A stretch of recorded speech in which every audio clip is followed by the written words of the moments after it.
الصلاة خیر من النوم. تجارت میں برکت کا ایک رول بتاؤں. چلو ایک صحابی کا واقعہ آپ کو سناتا ہوں. ہم لوگ خالی غریب صحابہ کا واقعہ سنتے رہتے نا, آج ایک امیر صحابی کا واقعہ آپ کو سناتا ہوں. ایسا ہمارے درمیان چھوی بنا دی کہ سارے صحابہ غریب تھے, پھٹا پرانا کپڑا پہنتے تھے, رہنے کو گھر نہیں تھا ڈھنگ کا, کھانا نہیں تھا, پہننے کو کپڑا نہیں تھا. نہیں بھائی, غلط بات ہے یہ. صحابہ میں کروڑ پتی لوگ بھی تھے, اور اپنی تجارت اور اپنے جو ہے ایمانداری کے بل پر اللہ تعالیٰ نے ان کو یہ مقام دیا. حضرت عبد الرحمن ابن عوف کو دیکھو.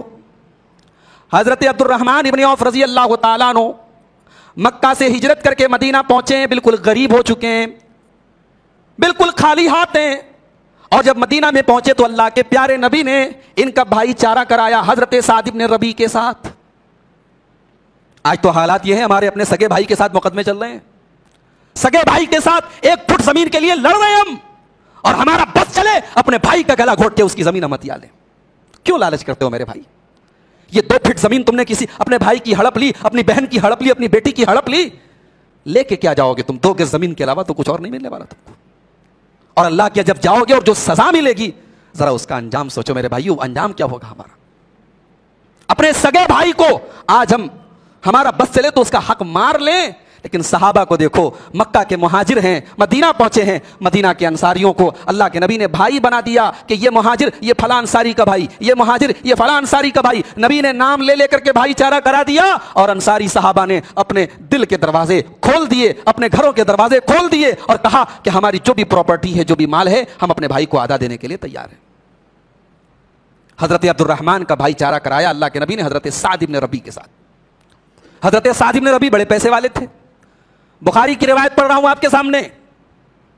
حضرت سعد ابن ربیع نے حضرت عبد الرحمن ابن عوف سے کہا کہ اے میرے بھائی, میں تمام انصاریوں میں سب سے زیادہ پیسے والا ہوں, آؤ میں اپنے مال کو ڈیوائڈ کر دیتا ہوں, آدھا تم لے لو, آدھا میں لے لیتا ہوں. اور میری کئی بیویاں ہیں, فانظر ای زوجتی, تم دیکھ لو میری کون سی بیوی تم کو پسند آتی ہے, میں طلاق دے دوں گا, اور عدت گزرنے کے بعد تم نکاح کر لینا. ہماری مائیں بہنیں اگر سن رہی ہوں تو برا نہ مانے کہ یہ کون سا طریقہ ہے کہ اپنی بیوی کو دوسرے کے نکاح میں دے رہے ہیں. ایثار تھا, قربانی کا جذبہ تھا, پیشکش کر رہے ہیں کہ میں اپنی بیوی کو طلاق دے دیتا ہوں, تم نکاح کر لو.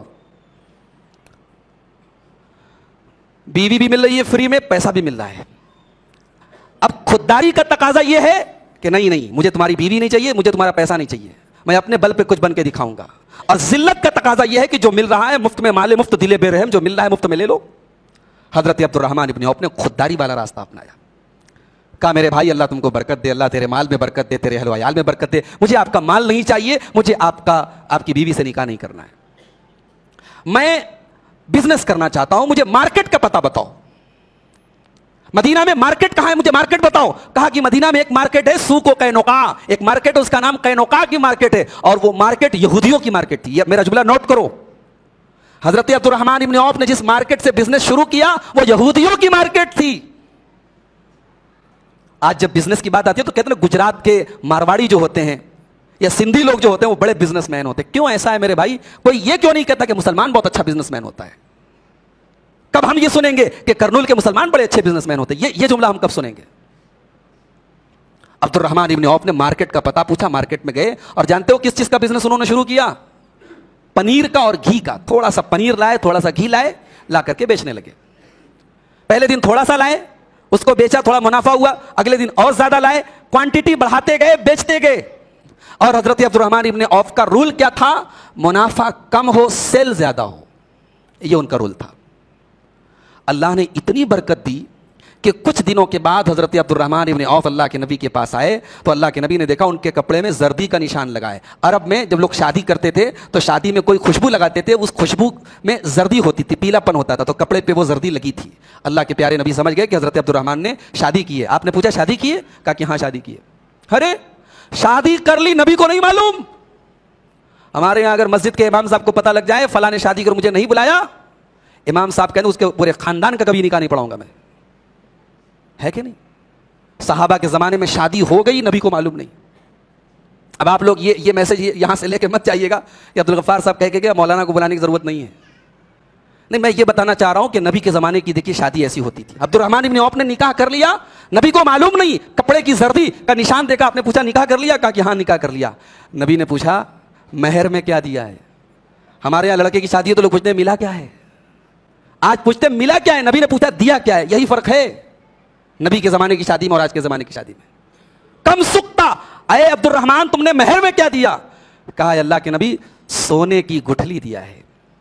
غریب تھے, خالی ہاتھ تھے, چند دنوں کی تجارت میں اللہ نے اتنی برکت دی کہ اپنی بیوی کو مہر میں کھجور کی گٹھلی کے برابر سونا دیا ہے. اللہ کے نبی نے جب سنا کہ سونا دیا ہے اس کا مطلب خوشحال ہے, آپ نے کہا ولیمہ کرو, بکری کا ہی ولیمہ کرو لیکن ولیمہ کرو, اولم ولو بشاتن, ولیمہ کرو.